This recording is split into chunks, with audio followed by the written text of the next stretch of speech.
If you are using the Pro controls on your GoPro, this video is for you.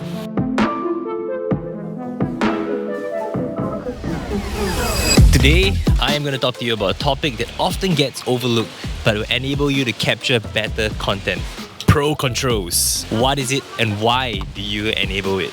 By toggling Pro controls, it unlocks your camera's full potential by giving you the manual controls to advanced settings such as white balance, ISO, color profile, and so much more.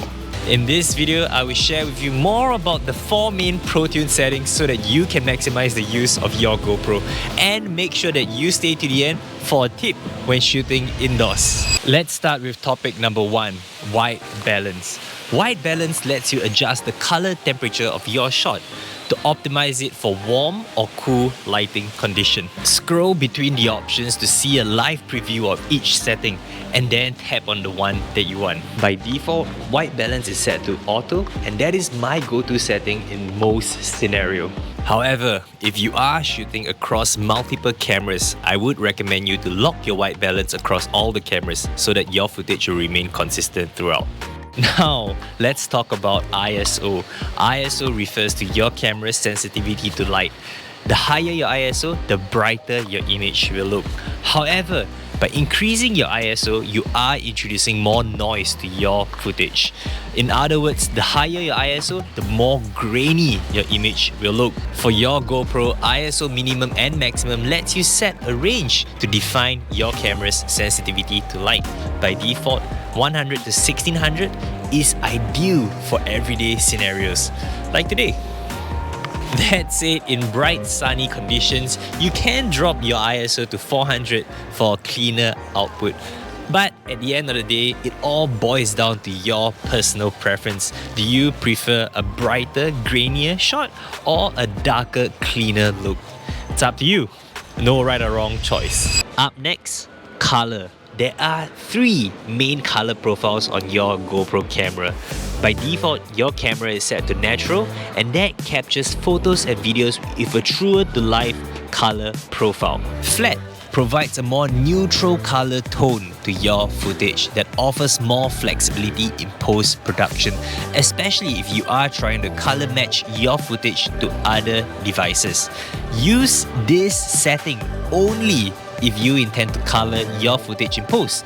If not, you'll be fine with setting it to the default natural. On the other spectrum, vibrant captures that iconic, vibrant, punchy look and feel.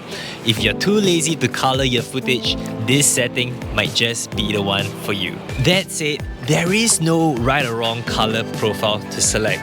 These days, my personal preference is to leave it as the default natural color profile. It offers me that flexibility to color correct it, and at the same time, it looks good just as it is. Just like all the shots that you're seeing today. Let me know in the comments, what do you guys think about this color profile? Up next, exposure value compensation, also known as EVCOM, affects the brightness of your photos and videos, and it plays such an important role to your image quality. My preference is to set it to -1 to -0.5 on the brighter days, because it is always easier to expose an underexposed image, but the reverse is almost impossible. This tip is super essential whenever you are shooting indoors or anywhere with a lighting source. If you notice flickering in your shot, just like this image over here, that is because of the conflicting frequency between your camera versus the lighting source. Super simple fix. All you gotta do is to open your camera dashboard under the video setting, toggle anti-flicker. By default, your cameras are set to NTSC, which is 60 Hz. And depending on the region that you are in, you might want to toggle it to PAL 50 Hz. And because I am based in Asia, Singapore, I am going to toggle it to 50 Hz. There you go. Super simple fix to get rid of those nasty flickering light. And that's it for this week's video. I hope that this simple tutorial has enabled you to learn more about the fundamental settings to get the most out of your GoPro.